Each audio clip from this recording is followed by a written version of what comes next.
Good afternoon, everyone, or good morning, depending on what time zone you're joining us from, and welcome to today's webinar, Briefing Unpacking Your ISO 27001-2022 Transition Strategy. My name's Amy. I'm a member of the marketing team here at the Perry Johnson Companies, and I'll be helping to facilitate today's webinar and offer technical support to our speaker. Today, we're welcoming back a face that should probably be familiar to you if you've attended our other ISO 27001 related webinars, Alan Calder of IT Governance Limited, and I'll be introducing Alan to you momentarily. But just before we get started, I wanted to remind all of our attendees that you will be on mute for the duration of the webinar session to ensure audio quality and adequate bandwidth for our speaker. However, we do want to take any questions that you might have regarding the material discussed. Some of the most common questions we get are regarding the availability of slides and whether the broadcast is being recorded. And I'm happy to say that not only will the slides be available for download from the PJR website, we are indeed recording the session. So anyone who was unable to join us, maybe if you have to leave early, you'll be able to access that recording free of charge on our YouTube channel. Just give us 24 to 48 hours to upload the file and it'll be available for your review. If you want to share it with your colleagues, great. It's free to use. All right, and let's go ahead. I'm going to show you quickly how to ask your questions in the GoToWebinar control panel. There should be a tab that's labeled either questions or question and answer. Could be different depending on your operating system. But what you're going to do is just click the little triangle on the left-hand side of that tab. Should open up something that looks like this, and you can go ahead and type any questions you have right into that text space, click send, and it'll come through to us on our side, and we will answer all of the questions we receive at the end of the presentation. So don't hesitate to type those questions in as soon as you think of them. We would hate for you to forget your question by the time we get to the Q&A at the end. And as I said, no topic is off limits as long as it's related to ISO 27001. So give us your best shot. We'd love to try and stump Alan here. He's got his batting 400 here as far as being able to answer all of our questions from all of our webinars. But without further ado, I'd love to introduce Alan to you all if you don't know him.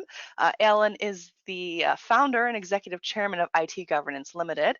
He's an internationally acknowledged cybersecurity expert and a leading author on information security and IT governance issues. IT Governance Limited is a single source provider of cyber risk and privacy management solutions.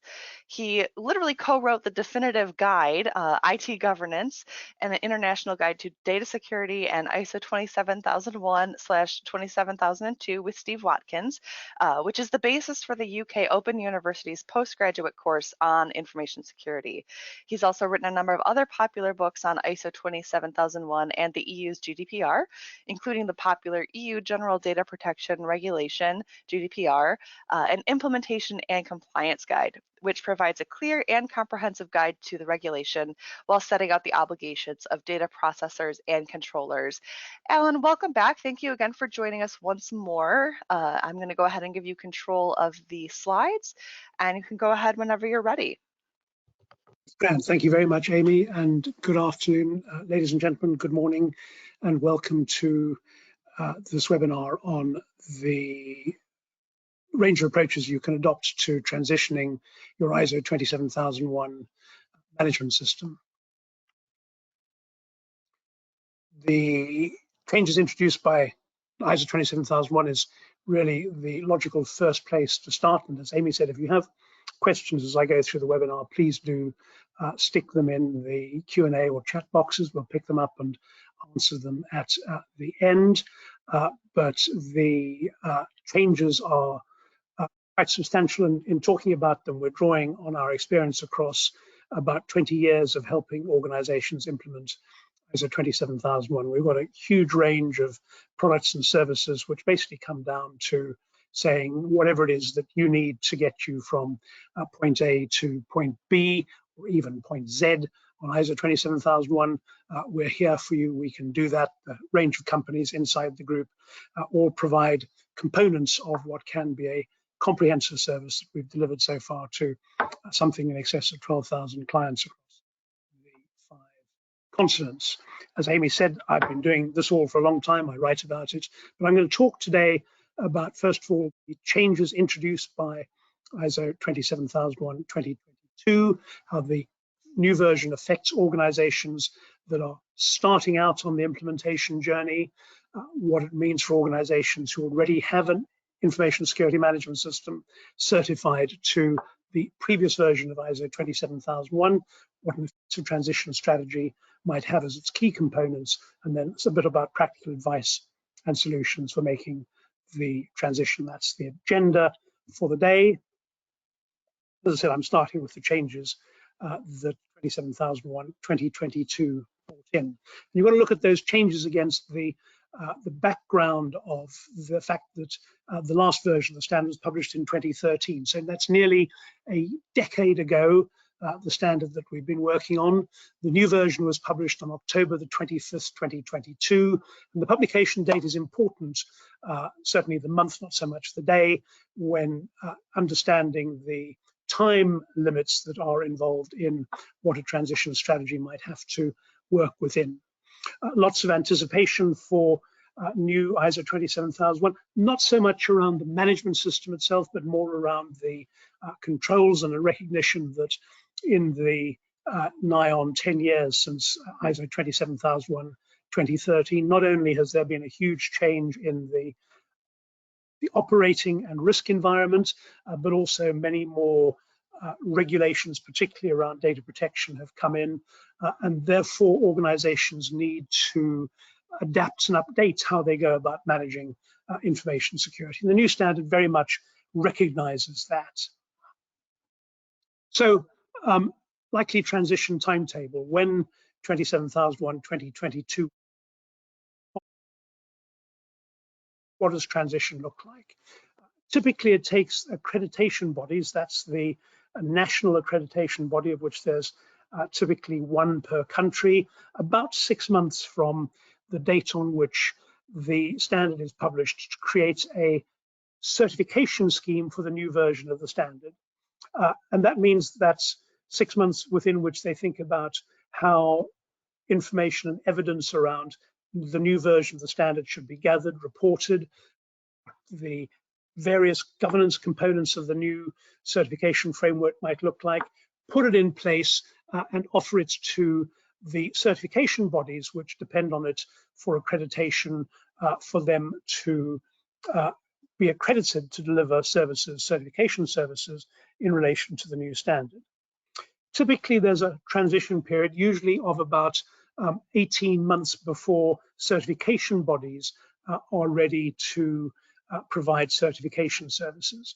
In reality, that tends to mean that some certification bodies will be ready by about the time that the accreditation body, their accreditation body, is ready for them to certify, and they will be ready to go before everybody else. But for most organizations, there is a much longer period. There's no need for you to make the transition immediately that it's available.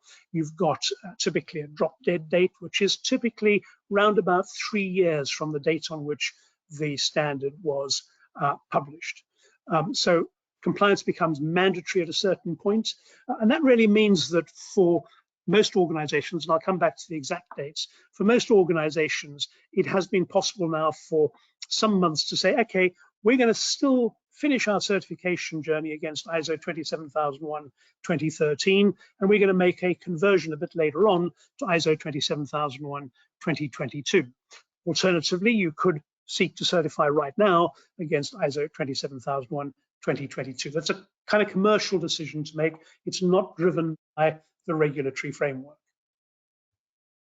Let me drop down some of the detail, and I'll come back to the specifics around transition timetable later. What has changed in the standard?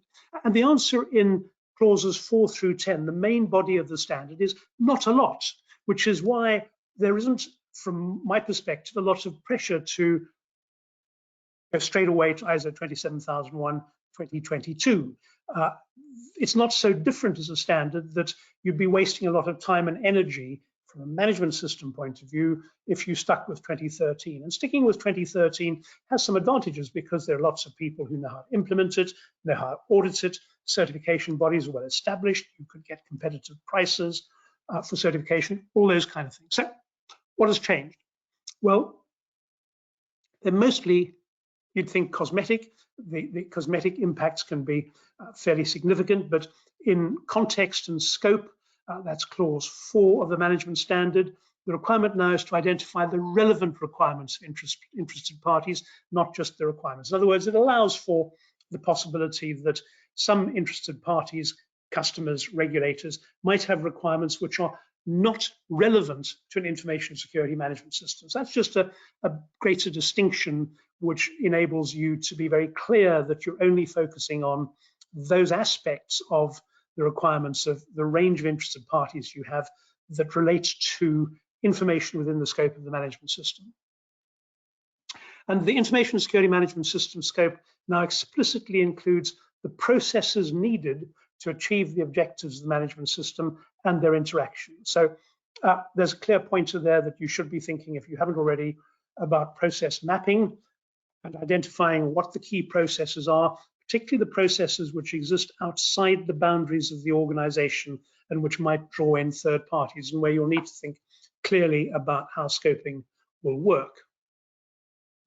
In terms of planning, and planning is in clause 6, information security objectives must now be monitored and, quote, made available as documented information. Wasn't explicit a requirement to document objectives, it is now. And there's a new section on planning changes to the ISMS. Simply, it's an extra clause which says when you make changes, you need to plan them and make sure they're executed in accordance with the plan. And that's a pretty obvious requirement. Most management systems, you should be doing that in any case. Where support is concerned, and support is really in clause 7, the requirements is to define who will communicate, and the processes for effecting communications have been replaced by general requirements to simply define how to communicate. And communication is a really important part of ISO 27001, because if people who are within the scope of the management system don't know what it is that they need to do, the chances are that they won't do it. And what you need to do is, for instance, report a phishing attack or report an incident. And if you don't know that you should or how to do it, then you won't do it. So communication is an important part of making an information security management system work.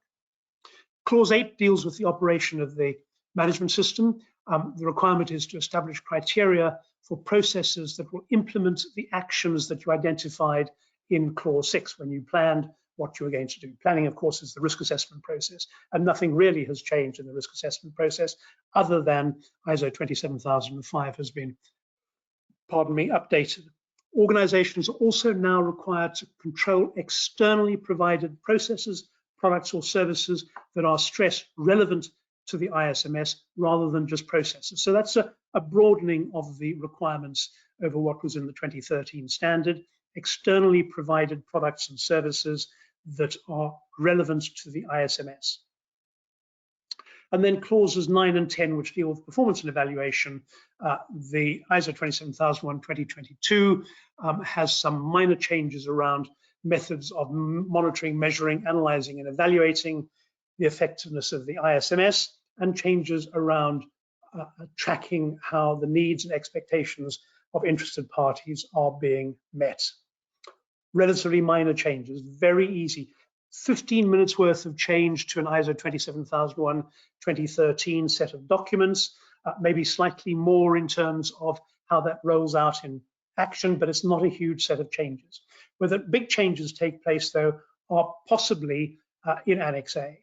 And I say possibly from an implementation point of view.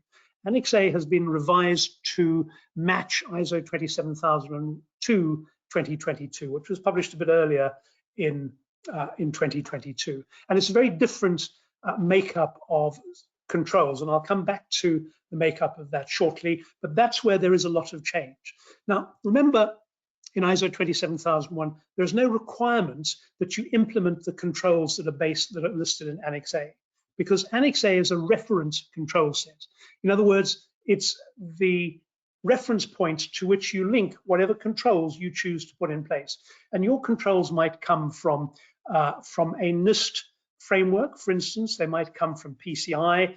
They might come from a privacy set of requirements. They could come from anywhere. What ISO 27001 requires you to do is to link the controls that you're implementing to Annex A, and then for Annex A to identify which of the Annex A controls, therefore by by reference you've implemented, which ones you haven't implemented, and to produce an explanation as to why you haven't, and the ones which are in process to provide an explanation as to when they will be in place. So you could simply take your existing control set, link it to the new Annex A, and say, virtually, we're already compliant with ISO 27001:2022. You don't have to implement the Annex A controls from 2022 in order to comply with 2022. You do have to make Annex A of 2022 your reference point. You have to replace the 2013 control set as your, or Annex A as your reference point. So it's a documentary change. It doesn't have to be a actual change in your management system. What are the control changes in Annex A? It's worthwhile understanding that, because that's where the big changes are. At one level, there are fewer controls. 2022 has 93 controls rather than 2013's 114. But the bigger changes are around structure. So in 2022, controls are put into 4 themes rather than 4 clauses. The themes are organizational, in which there are 37 controls, technological, physical, and people. And the reason for that is to make it easier for organizations implementing and auditing, monitoring ISO 27001 management systems to identify where an appropriate control might sit. So if you're looking at a process which involves what people do, we're going to look at controls that come from the people theme. You may also be looking at controls that come from the organizational theme. If the process is carried out by technology, then you might look at additional controls from the technology theme. And if it takes place in a physical environment, and the physical security is important, you go to the physical theme to select controls from there. So the organization of the 93 controls into themes is a useful way to help an organization think about which controls to select to deal with specific types of risk. Some new controls have been put in place. These reflect the changes in the operational business environment and the change in the threat environment. So the use of threat intelligence, the deployment of information security into cloud services, and it's generally thought that well over half of the cloud migrations of the last 2 years have introduced significant vulnerabilities into the security environment of the organizations that have made those migrations. The link between information ICT and business continuity is now a specific control. Monitoring of physical security rather than just having physical security measures. Managing configuration, specific area of expertise, not only in the cloud, but in your technology or digital perimeter, information deletion, data masking, data leakage prevention, areas that come out of privacy regulation like GDPR, but you find increasingly widely in some of the state regulations across the US, in Canada and other countries, being able to deal with data leakage as a regulatory obligation.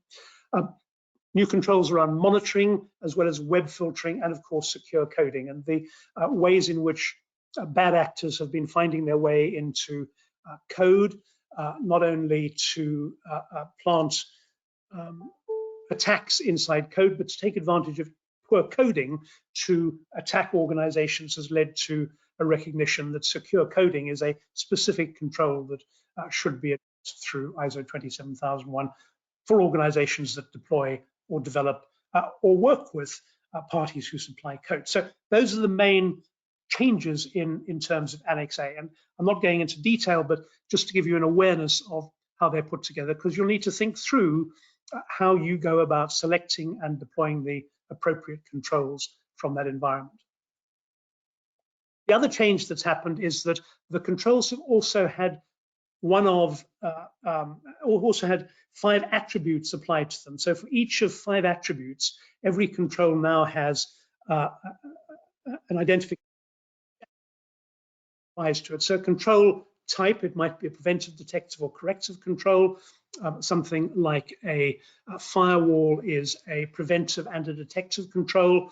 Something like a key in a door is a preventive control. If the key has a alarm pad, it will be a preventive and a detective control. So what type of control is it? What kinds of properties is the control dealing with? Is it helping you reduce exposures in terms of confidentiality, integrity, or availability of the information or the information asset? What concepts is it reflecting in terms of cybersecurity? Is it an identify, protect, detect, respond, or recover? Which ones of those in the cybersecurity chain is it dealing with? What operational capability is it part of? Is it part of governance or asset management? That again helps you get clear about where accountabilities for the effectiveness of the control should sit, and which security domains does it apply to. And again, that's useful if you have different domain owners, if you have different risk owners, helping them be aware of what controls might apply in their domains can be helpful. And you should use the attributes to help you identify which controls you put in place. There's no obligation to be clear about exactly how you recognize each of those attributes. They're simply there to make it easier for you to determine how to select and apply the controls in your risk environment to mitigate risk. Transition from 2013 Annex A to 2022 Annex A. Well, 2022 makes it easy. Table B2 gives you a correspondence. It lists all of the controls in ISO 27001:2013, and it tells you which control in 2022 now replaces that. So that's easy, it makes it really, really straightforward. How does it go in reverse? Well, usefully, ISO 27001 provides a table which does that exactly in reverse. So whichever way around you're doing it, it's very easy to map 2013 to 2022 control. So the transition is a very straightforward thing to do. I mentioned ISO 27005. It's relevant. It's not important because it's not a mandatory standard. You don't have to use ISO 27005 when you're putting together your information security risk assessment. But remember, at the heart of ISO 27001 is the idea that you should carry out a risk assessment to determine where your key risks are, and in the light of your risk appetite, then to determine what controls you're going to put in place to bring the risk down to a level that your board will be happy with. So while it's not mandated as an approach to risk assessment, it has been updated to bring it into line with ISO 27001 2022 and 27002 2022, and usefully it's called ISO 27005 2022. It's guidance on the implementation of information security risk requirements specified in 27001, and it's designed to be used by organizations who are implementing the 27001 2022 management system. The changes in it are again relatively minor. They're designed to bring the standard into line with the new 27001 and into line with the controls in Annex A, the listing of controls in Annex A. So that gives me come back to what the formal timetable is. We talked about what it was seen as being from a generic. This is usually how management systems operate. I can tell you now what the actual timetable is. Accreditation bodies have to be ready to assess their CBs to ISO 27001 2022 no later than 6 months from the end of October 2022. So you can see that that is by the end of April. So accreditation bodies have to have accreditation schemes in place by no later than April 2022. No later than 6 months from the last day, so no later than the last day of April 2022, ABs have to begin assessment of certification bodies to comply with ISO 27001 2022 and to be able to certify against it. And they have to have completed the transition of all of their certification bodies by no later than 12 months from October 2022. So by October 2023, all certification bodies must be in a position to certify, to carry out a certification visit and certify their clients to ISO 27001 2022. As I said, you don't have to comply with 2022 before then, and you may not even be able to because your chosen certification body may not yet be in a position to certify you until at latest October 2022. The reality is most CBs have got on with it and are in a position to handle certification ahead of the April starting point. From a certification body, what do they have to be able to do? How do they have to be able to work with their clients? Well, the requirement from the International Accreditation Scheme is that initial certification by CABs has to begin no later than the end of October 2022. So no later than the end of October 2022, your certification body has to be in a position to certify your management system to 2022. Many CBs, as I said, are ready to do that in advance. The latest date by when every transition has to have finished is 3 years from October 2022. So by October 2025, you have to have transitioned to ISO 27001:2022. So that's the framework, that's the timetable. You can approach your own transition taking advantage of that timetable. You can say to yourself, fine, we don't need to rush. We can think about doing a transition at our next surveillance visit. We might have a renewal certificate coming up in a year or 18 months' time. Let's make the renewal also the point at which we transition. So working within this timetable, you can think about what a practical, pragmatic approach for your organization is to get from where you are to where you want to be. You can also think about, if you're starting on the journey, you can think about, do we go with 2013 first and transition later? Because remember, your certification is only for 3 years. At the end of 3 years, you have to recertify whatever happens. So for organizations who've certified to 2013 over the last 6 months, well, you'd be recertifying in pretty well 36 months' time anyway. So, you know, you haven't got a lot that you've lost. But you can think, as I said, about what works for you in your environment, your cost structure, your business strategy in the context of what the timetable is. How does this impact you? What do you need to be thinking about? Well, if you're a certification body, you need to make sure that you've got transition arrangements in place, that you've thought through what the requirements of ISO 27001:2022 and 27020:2022. What implications are that for you? What training do your auditors need? What changes do you need to make in your certification scheme so that you're able to handle certification? How do you ensure that you are able to identify what the gaps are between what you do, that you can identify the gaps are in what your clients do to what they need to do, and help yourself do that, help your clients do that.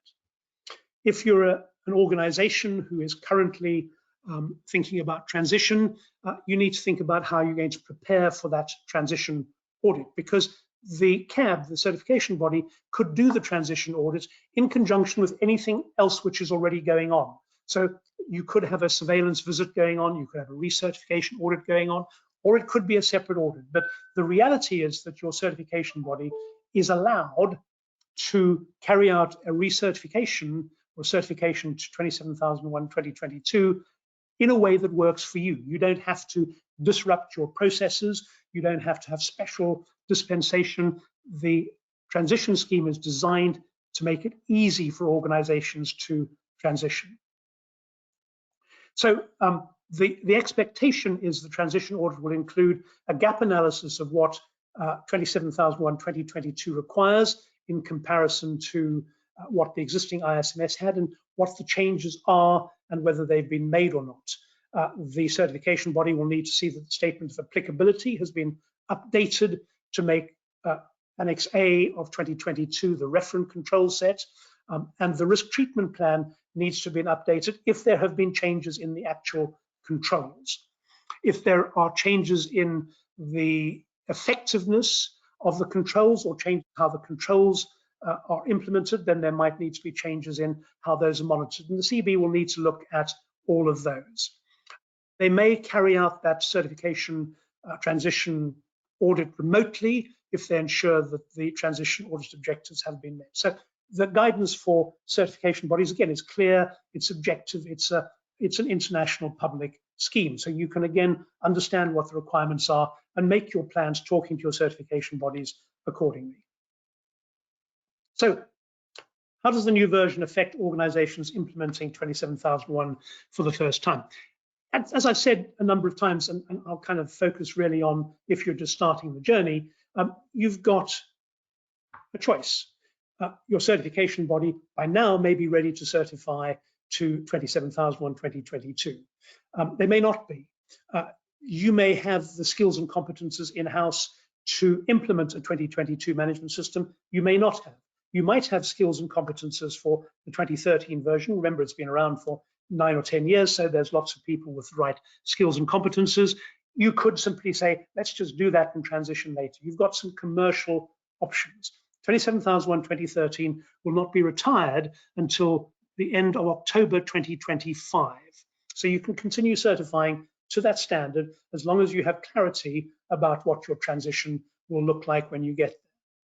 The Annex A controls for 2013, remember it's a referent control set. It's very easy to transition from 2013 to 2022. You take one document out, you put the other one in, you change where the Annex A controls point, and you continue with the same actual controls in place. You might need to change some of the statements about which controls you haven't implemented and why, or that you're planning to do so. But it's a relatively straightforward thing that you could, if you just want an on-paper transition.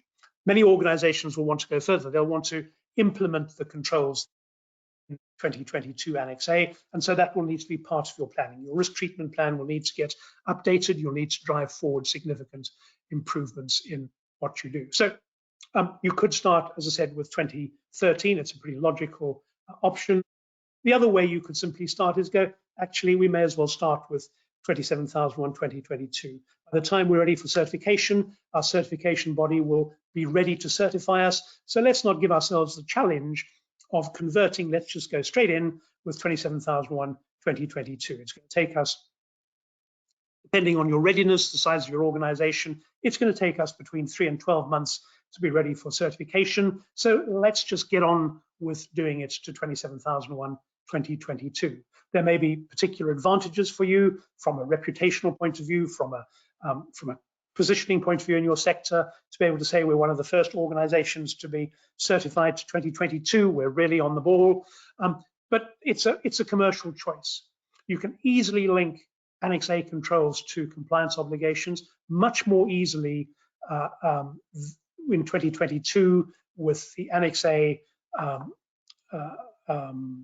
themes and the Annex A attributes than the 2013 controls. The change in clause 4.1 saying that you need to identify the relevant requirements of interested parties, all of that makes it much easier to determine and demonstrate the value add that you get out of ISO 27001.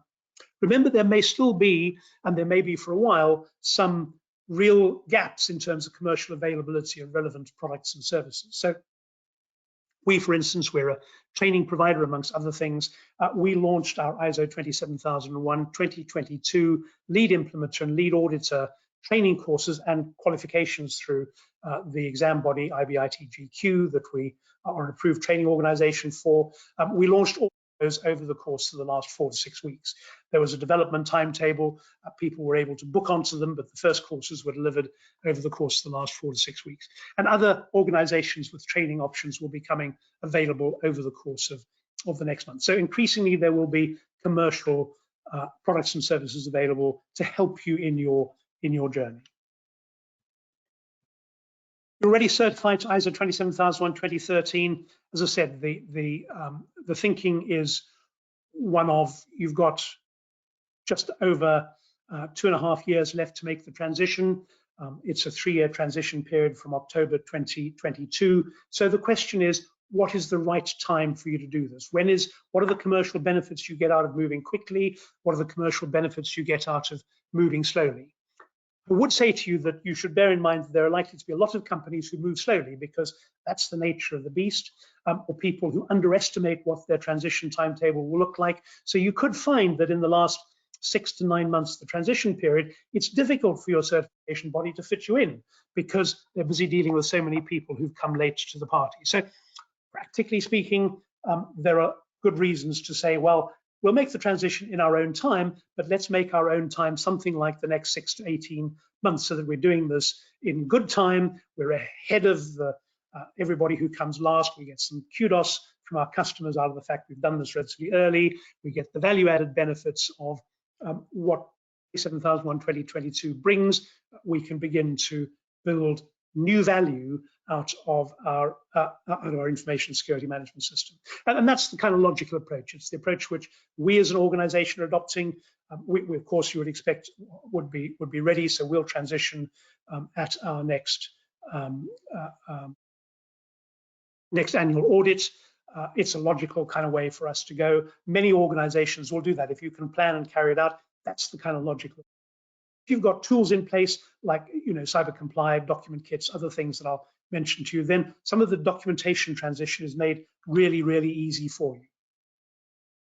How do you create an effective transition strategy?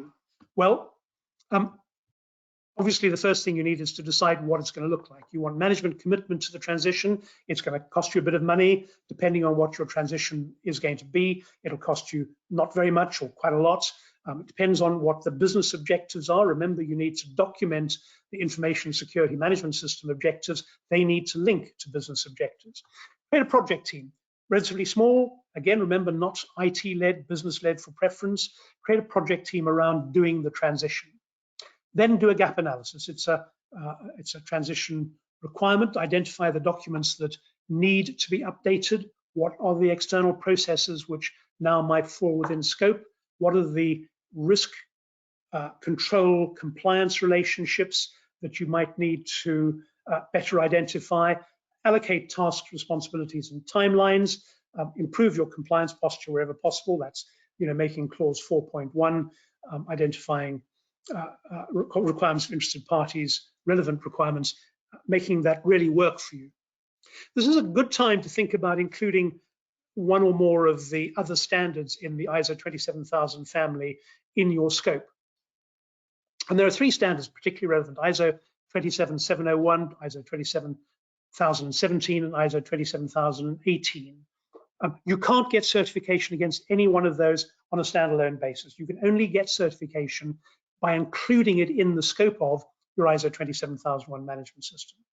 The most useful is probably 27701, which is for personal information management. So if you've got PII or personal data that your management system is designed to help you protect, having ISO 27701 within your certification scope, and therefore on your certification statement, is a really smart thing to do, because it puts you in a position where you choose specific controls around protecting personal data. It enables you to demonstrate very explicitly compliance with GDPR, with California legislation, with other legislation across the world that's about protecting personally identifiable information. 27017 is specifically about personal information in the cloud. So if you're processing personal information typically as a processor in the cloud, you might think of 27017 to give your customers some greater sense of assurance. And 27018 is about cybersecurity controls and specific cyber risks. So again, if you're operating in the cloud, you might think about 27018 and bringing those into the scope of your management system. If you're planning a transition to 27000 in 2022, you're thinking about which controls you might change and update. This is a good time to broaden the project out so that you include those management systems in scope, and you simply get an upgraded certificate that not only gives you 2022 certification, but also broadens the scope. Good time to be doing that. You need a communication plan. You'll need to update skills and competences. You'll need to update staff awareness. So those are all current requirements of 27001 2022. You need to get people retrained. They need to go for a transition exam to upgrade their 2013 qualification to 2022. And then you need to have your risk owners review risks and controls in the light of 27002 2022.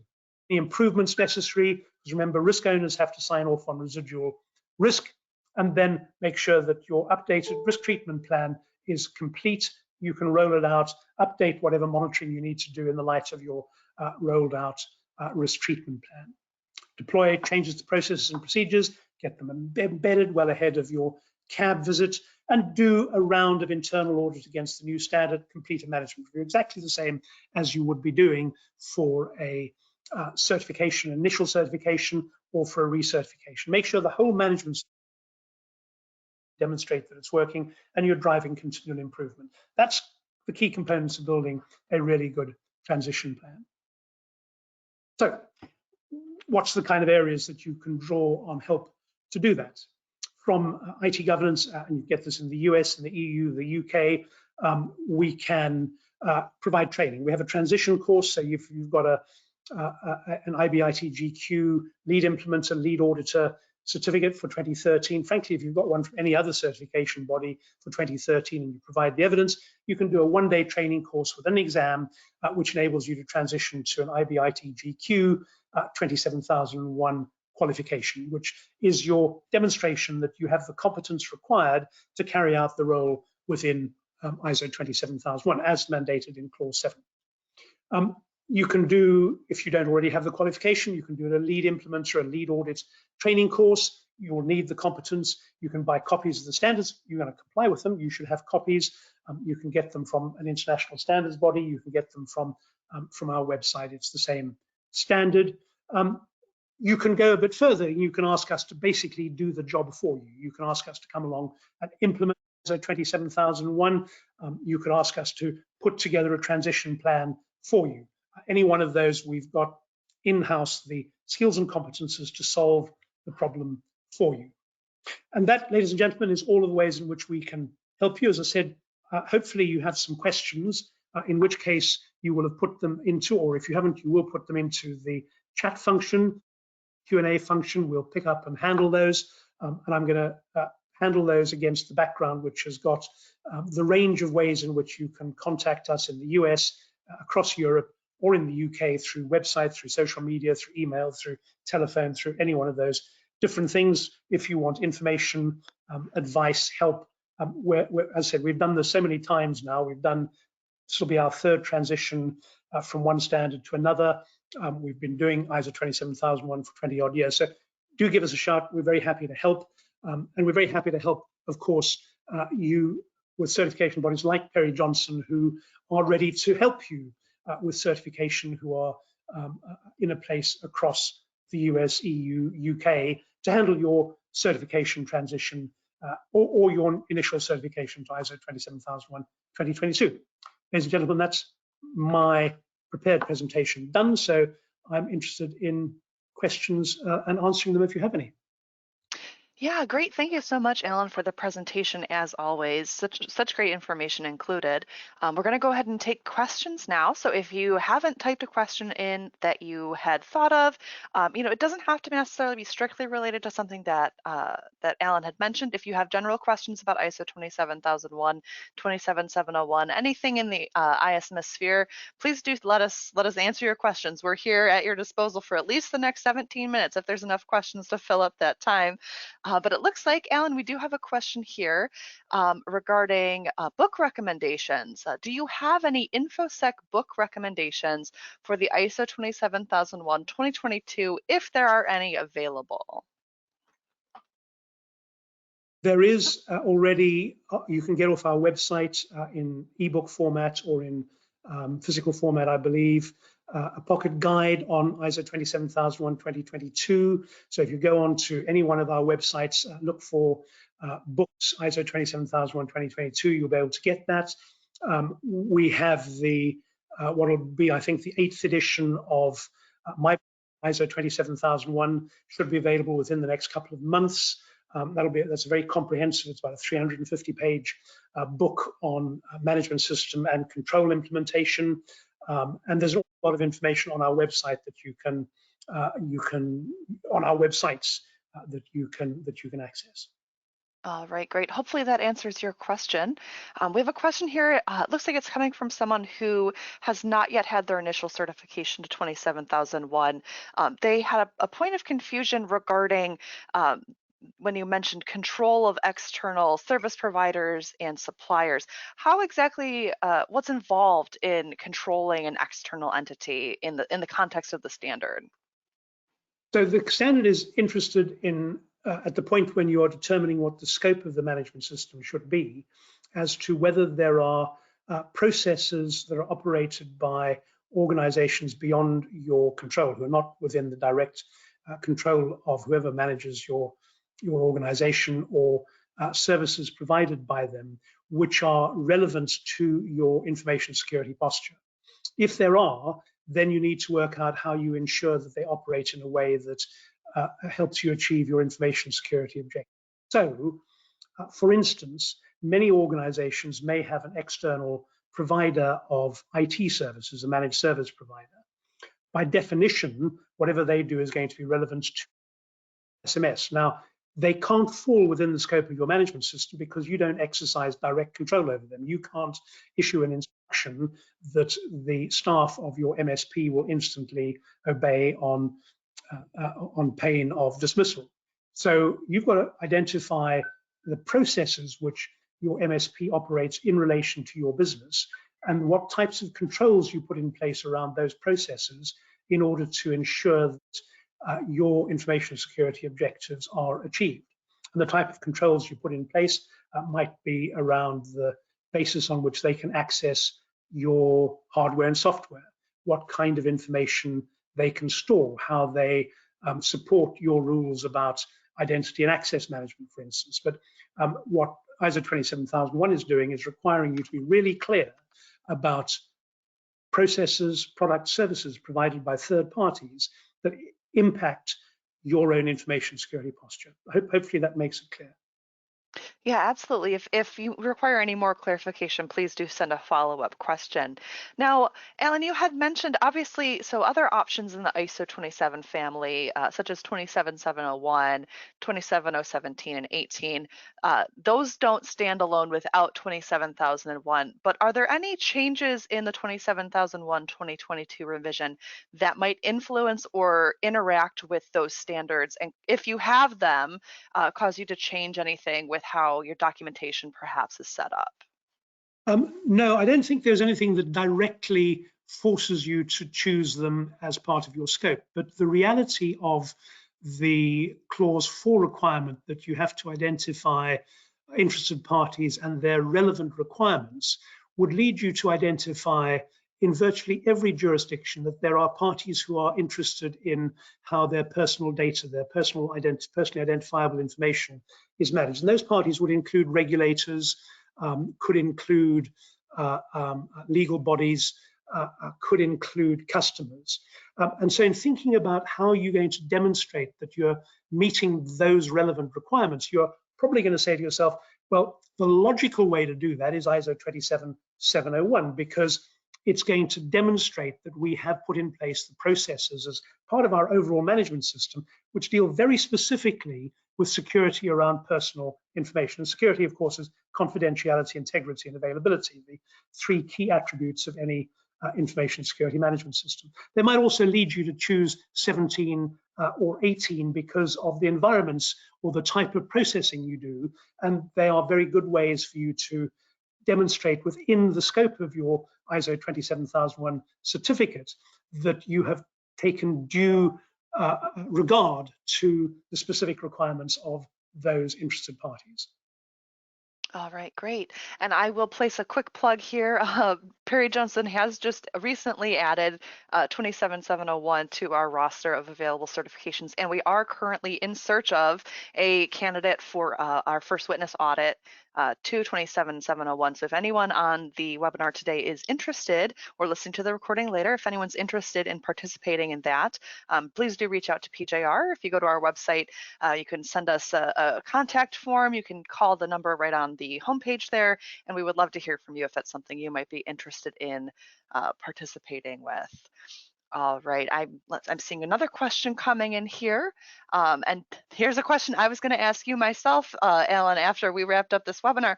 Can we see any future webinars regarding advancements and more information about the 2022 revision of 27001?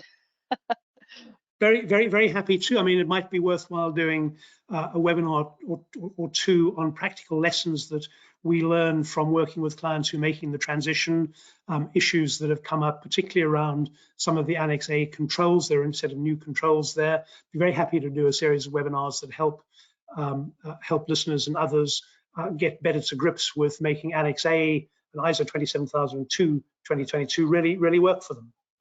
Absolutely. So unfortunately, we don't have dates ready for you here to our attendee who answered that, who asked that question, excuse me. But yes, we absolutely would love to have Alan back on for future webinars. So I would say stay tuned to our social media. If you're not already subscribed to the PJR mailing list, I would recommend doing that.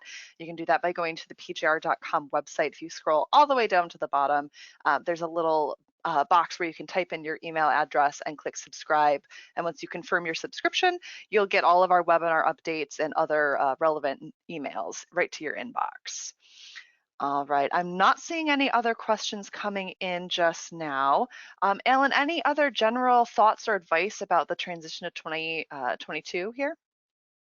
I think the one key thing I would say is that what we are seeing in the threat environment generally is a acceleration in the range and effectiveness of bad actor activity, combined with much more awareness of amongst regulatory authorities about what organizations should be doing to protect themselves. We're seeing across Europe a rapid growth of fines being levied against organizations for cybersecurity failures, which have led to cyber breaches. We're seeing more cases beginning to emerge across North America, and it's clear that an ISO 27001 certificate, preferably with 27701 within the scope, is a really strong part of the defense, which says, you know, yes, we've been breached. Breaches happen. They're inescapable. No organization will avoid it.